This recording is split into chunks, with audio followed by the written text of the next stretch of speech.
এই যে গত পরশুদিন তিনি বলেছেন এই রাজ্যের মালিকটা কি তিনি। এখন কি রাজতন্ত্রের যুগ আছে? এটা গণতন্ত্রের যুগ। এই রাজ্যের মানুষ, এই রাজ্যের মানে মানে মালিক এই রাজ্যের মানুষ। এই জায়গাতে তিনি বলেছেন তিনি নাকি মালিক।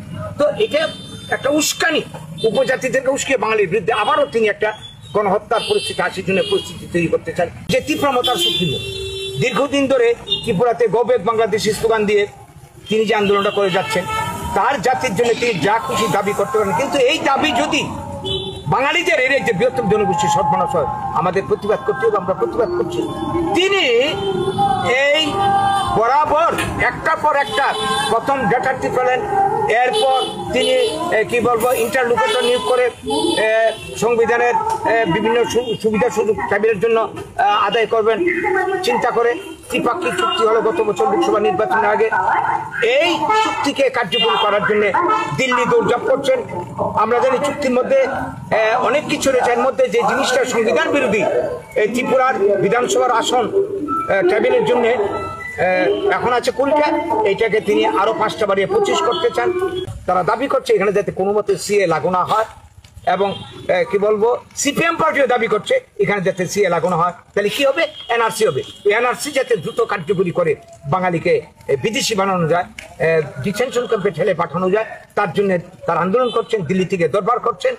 তো এইগুলি করা মানে বাঙালির সাংবিধানিক অধিকারকে ধ্বংস করে বাঙালি জাতিকে শেষ করে দেওয়া। এদের বিরুদ্ধে আমাদের এই আন্দোলন। বাঙালি এই দেশের ভূমিপুত্র, ত্রিপুরার ভূমিপুত্র, স্বাধীনতার রূপকার। কাজে আমরা এই দেশের সন্তান, আমরা এই দেশেই থাকবো, আমরা এই রাজ্যেই থাকবো। এদের বিরুদ্ধে আমাদের আন্দোলন। এবং এই যে গত পরশুদিন তিনি বলেছেন এই রাজ্যের মালিকটা কি তিনি। এখন কি রাজতন্ত্রের যুগ আছে? এটা গণতন্ত্রের যুগ। এই রাজ্যের মানুষ, এই রাজ্যের মানে মানে মালিক এই রাজ্যের মানুষ।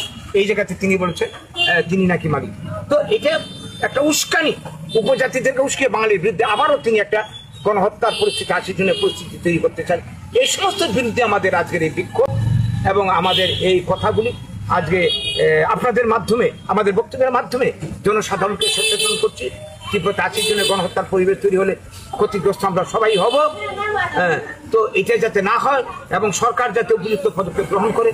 গভর্নমেন্টের অংশীদারেরা, বিজেপি, এরা কি করে এই ধরনের একটা অন্যায় অসাংবিধানিক কথাবার্তা যারা বলছে তাদেরকে তারা মানে কোনো পদক্ষেপ নিচ্ছে না। তাহলে তার পেছনে কি বিজেপির সমর্থন রয়েছে?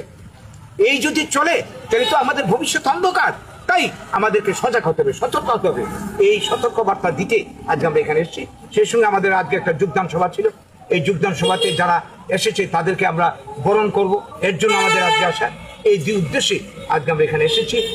তো এইভাবে আগামী দিনে আরো অনেক লোক আমাদের সঙ্গে কন্ট্যাক্ট করছে। সবাই বুঝতে পেরেছে সিপিএম কংগ্রেস বিজেপি করে আজকে আমাদের এই দশা হয়েছে, এই আত্মঘাতী রাজনীতি। এবার আমাদের বাস্তবে আমরা বাঙালি একমাত্র বাঁচার রাস্তা।